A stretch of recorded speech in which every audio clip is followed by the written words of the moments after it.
कक्षा 6 और 7 कार्य पत्रक 40। नीचे दिए गए गद्यांश को पढ़कर प्रश्नों के उत्तर लिखो। तो ये गद्यांश मैं पढ़ रहा हूँ, आप मन मन में पढ़ना, ठीक है। यहाँ मेरा जन्म हुआ तब सब कुछ कितना अलग था। उसमें वहाँ वे सब ऊंचे ऊंचे घर नहीं थे, यह सड़क भी नहीं थी, यह सिनेमा का बड़ा सा पोस्टर और उसमें नाचने वाली औरत भी नहीं थी। सिर्फ सामने का यह समुद्र था। बहुत अकेलापन महसूस होता था। तुम्हें यहाँ लाकर खड़ा किया गया तो सोचा चलो कोई साथी तो मिला, यही सही, लेकिन वो भी कहाँ। तुम तो मुझसे अपनी अकड़ के मारे बोलने को तैयार ही नहीं थे। अब इसमें क्या समझ में आया वो यहाँ लिखना है। गद्यांश में पेड़ अपने मित्र बिजली के खंभे से बात कर रहा है। ये एक पाठ था ना बिजली खंभे वाला, जिसमें समय के साथ आए बदलाव के बारे में बताया गया है। तुम्हें अपने आसपास की नीचे दी गई चीज़ों में क्या क्या बदलाव आता दिखाई दिया पहले जो नहीं था। इस बदलाव के कारण क्या हो सकते हैं ये लिखना है। मतलब ये है कि इसमें एक खंभा है, वो बता रहा है कि पहले यहाँ क्या था, कैसी ज़मीन थी, कैसी जगह थी, और अब कैसा कुछ हो गया। तो आपने देखा होगा आपके स्कूल में पहले शुरू में जब आए थे तब स्कूल कैसा था, अब क्या उसमें परिवर्तन आ गया। आपके गांव में आपने कुछ साल पहले देखा था तब कैसा था, आज कैसा है, और अपने घर में शुरू में क्या नहीं था, अब क्या हो गया, क्या सामान नया आया है, ये बातें लिखनी है। तो समझ गए क्या लिखना है। मतलब दोबारा सुन लो, ये आप ही लिखोगे, मैं नहीं बताऊँगा। आपको लिखना है, घर से लिख के लाना है, मैं कल चेक करूँगा, मैं वाक्य सही कर दूंगा, जो गलत लिखा है जो बात है वो आप ही लिख लाओगे। मतलब आप जब स्कूल में आए थे तब क्या था, कौन सा पेड़ कितना छोटा था, कितना बड़ा था, कमरे कितने थे, अब कितने बन गए, है ना। रसोई में जो पोशार बनता है पहले उसमें कैसा था, अब कैसा बनता है, ये बातें आपको लिखनी है। फिर गाँव में, आप गाँव में रहते हो या शहर में? तो आपके गांव में पहले सड़कें कैसी थी, लाइट थी या नहीं थी, पहले आपके झोपड़े थे अब मकान हो गए, जो भी आप में उसमें बदलाव आया है ना वो लिखना है, ठीक है। और घर में पहले मान लो आपके मोटरसाइकिल नहीं होगी और इन दिनों या इस साल मोटरसाइकिल लाए होंगे पापा जी, तो जो कुछ भी नया सामान आया है पहले नहीं था अब है, वो लिखना है। कल मैं चेक करूँगा, ठीक है, लिख लोगे। अब मुझे क्या पता आपके घर में क्या बदलाव आया है, नहीं समझे क्या। आप इतने जिने हो, मुझे सारे घरों पता थोड़ी है कौन किसके घर में क्या बदलाव है। आप लिखोगे, मैं वाक्य सही कर दूंगा, जो गलत लिखा है वो सही कर दूंगा। अगला देखो, क्या तुम्हारा भी कोई दोस्त है जो अकड़ के मारे, घमंड के मारे कभी कभी बात नहीं करता। तुम उससे बात करने के लिए क्या करते हो। ये कह रहा है कि तुम्हारा कोई ऐसा दोस्त है क्या जो अब रूठा हुआ हो, आपसे बात नहीं कर रहा हो, और अगर है तो वो किस बात पर उठा और अब क्या वो बात कर रहा है, और अब आप उससे बात करना चाहते हो तो क्या वो सीधे मुंह बात कर लेता है या अकड़ करता है। कोई ऐसा है कि आपका दोस्त जो आजकल रूठा हुआ है, पहले दोस्ती थी, ये लिखना है। दोस्ती तोड़नी नहीं होती, नहीं समझे क्या। छोटी छोटी बातों से दोस्ती नहीं तोड़नी चाहिए। आकलन 6 देखो, नीचे दिए गए गद्यांश को पढ़ करके पूछे गए प्रश्नों के उत्तर लिखिए। तो हमारी सांस्कृतिक विरासत विश्व की सबसे समृद्ध सांस्कृतिक विरासतों में से एक है। हमारी संस्कृति शुरू से ही महान थी। हमारी इस विरासत के खजाने में अनेक चीज़ें शामिल है, जैसे हमारे पुराने स्मारक, पुराने महल, बावड़ियाँ, मकबरे, मंदिर, त्योहार और लोक नृत्य, संगीत, कलाएँ। इन सभी चीज़ों का हमारे लिए बहुत ही महत्व है। ये सभी चीज़ें हमें अपने पूर्वजों से जोड़े रखती है। ये धरोहर मतलब अमानत है। पुरानी चीज़ें हमारे कर्मिक विकास की कहानी कहती है। यदि संस्कृति के इन चिन्हों को मिटा दिया जाए तो हमारा ऐतिहासिक गौरव से नाता ही टूट जाएगा। हम अपने पूर्वजों के प्रति कृतघ्न कहलाएंगे, साथ ही स्वयं को अपनी जड़ों से कटा हुआ महसूस करेंगे।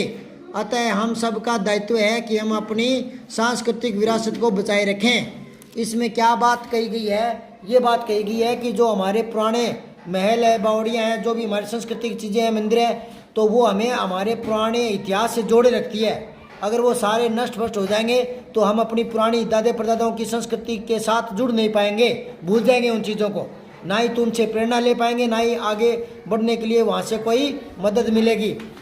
इतिहास की चीज़ें देख करके हमें प्रेरणा मिलती है, सावधानियाँ रखने के लिए बहुत सारी बातें सीखने को मिलती है। मान लो हमें पता लगा इतिहास में कि पहले राजा महाराजा युद्ध करते थे, लड़ते थे, तो हमें अब सबक मिल गया कि लड़ाई में कुछ नहीं रखा, नहीं समझेगा, लोकतांत्रिक प्रणाली सर्वमान्य है। तो इतिहास से सबक लेकर के आगे बढ़ने का मौका मिलता है। इसमें एक शब्द आया है, उसको मैं बता दूं थोड़ा सा, देखो आया है, वो है कृतघ्न कहलाए, लास्ट में है, नीचे से एक छोड़ के दूसरी पंक्ति में कृतघ्न, उसको अंडरलाइन करो। अब ये क्या होता है, ऊपर लिखो, ऊपर खाली जगह है ना, वहाँ लिखो दोबारा से, कै के पैर में री ऋषि की मात्रा और ते और आधा घ और न, कृतघ्न। इसके नीचे लिखो कृतज्ञ, कै के पैर में री और ते और ज्ञ ज्ञानी, कृतज्ञ। ये दो शब्द है, दोनों विलोम है, ये उल्टे हैं, समझ में आई बात है। तो अब देखो इसका अर्थ क्या होता है। कृतघ्न तो होता है एहसान फरामोश, ए है सान, ए है सान, फरामोश फरामोश, एहसान फरामोश। और कृतज्ञ होता है एहसानमंद, ए है सान, एहसानमंद। अब इनको आप समझो नहीं, छोटे बच्चे हो, तो मैं लोकल तरीके से बता रहा हूँ, ध्यान से सुनो, मेरी तरफ देखो। अगर कोई दोस्त हमें पैसे दे, हमारी मम्मी का इलाज चल रहा है और पैसे नहीं है, कोई दोस्त दे दे, और हम कहें वाह यार तुमने तो बहुत ही मेरा सहयोग किया है, मेरी माताजी बच गई, बढ़िया इलाज हो गया, तो हम उसके किए गए एहसान को मानते हैं, एहसान को मानते हैं। और हम अगर यूँ बोल दे क्यों दिए थे, नहीं देता, यूँ करते तो फिर हमें कृतघ्न कहलाएंगे, एहसान फरामोश कहलाएंगे। समझाई बात है।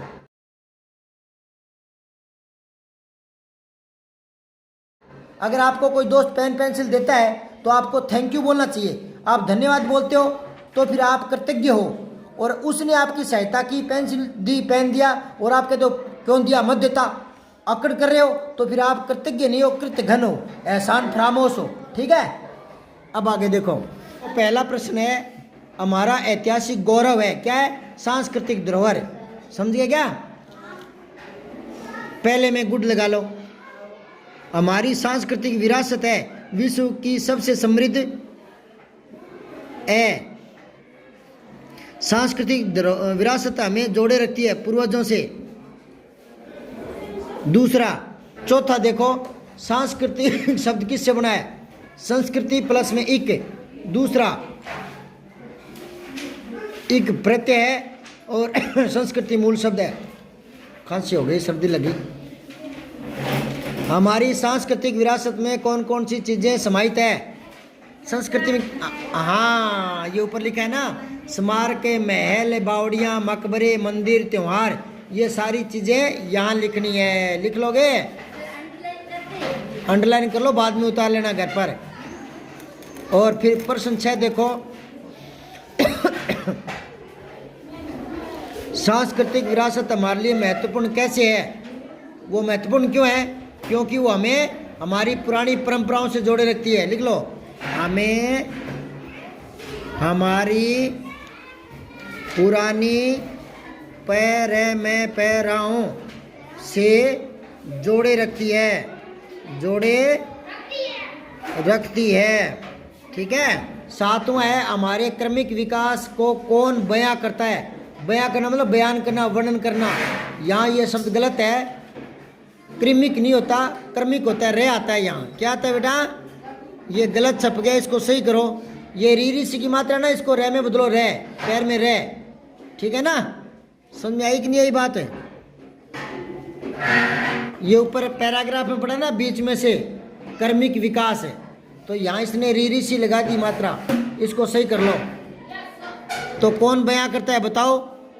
ये जो पुरानी चीज़ें हैं ना, वो मंदिर, मकबरे, संस्कृति, कला, ये सारी चीज़ें। ठीक है ना, यही लाइन दोबारा लिखनी है ऊपर वाली ना। ये संगीत, नृत्य, कला, ये सारी चीज़ें हमारे बहुत महत्व की है, ये हमारे धरोहर है, क्रमिक विकास की कहानी कहती है। ठीक है, ये लिखना है यहाँ। नीचे दिए गए विराम चिन्हों के नाम लिख करके वाक्य पूरा करना है। तो ये कौन सा विराम चिन्ह है? प्रश्नवाचक। तो पहले तो इसका नाम लिख लो, प्रश्नवाचक। अब वाक्य बनाओ, वाक्य बना दो, तुम्हारा नाम क्या है? तुम्हारा नाम क्या है? आगे प्रश्न चिन्ह लगा लो। फिर दूसरा ये क्या है? विस्मय बोधक चिन्ह। नहीं, से इसके पहले ऊपर है कोमा, अल्प विराम बोलते हैं उसको।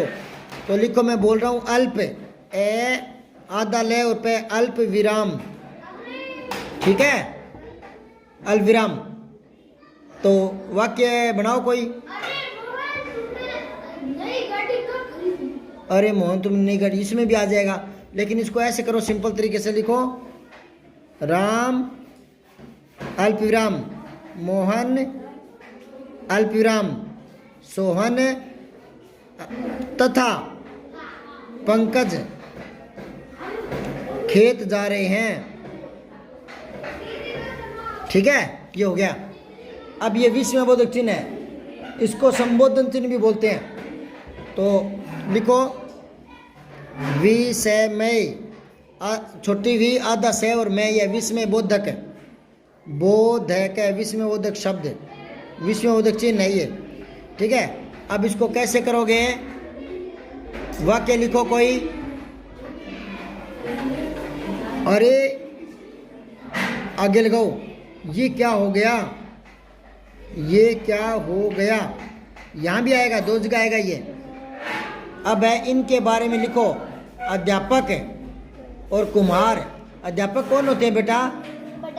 हाँ, जो हमें पढ़ाते हैं। लिख लो,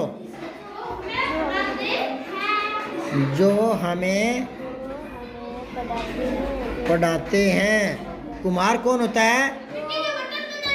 हाँ, जो मिट्टी के बर्तन बनाता है, जो मिट्टी के बर्तन बनाता है।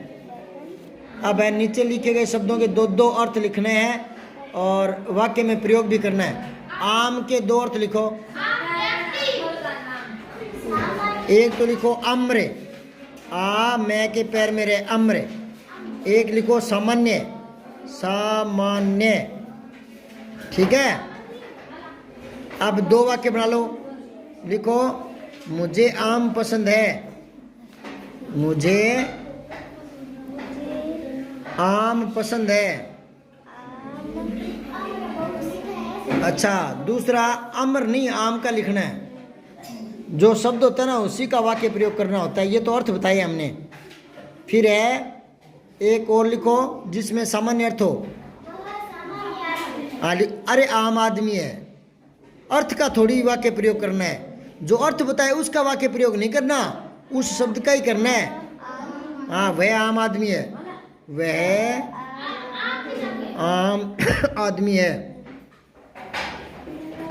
ठीक है, आप अर्थ लिखते हो ना, फिर उसका वाक्य में प्रयोग कर देते हो। अर्थ का थोड़ी करना है, उस शब्द का करना है। अब हल देखो, हल एक तो हल हो गया उत्तर, जवाब। ठीक है ना, जैसे कहते हैं इस सवाल को हल करके दिखाओ, हल। और एक होता है खेती जोतने का साधन, किसानों के पास होता ना हल। हाँ, खेत जोतने का साधन। अब है इसके दो वाक्य बना दो। पहले उत्तर वाला बताओ, इस सवाल को हल करो, इस सवाल को हल करो, इस सवाल को हल करो। और दूसरा लिखो, किसान हल जोतता है, किसान हल जोतता है। ठीक है, और आगे करेंगे कल।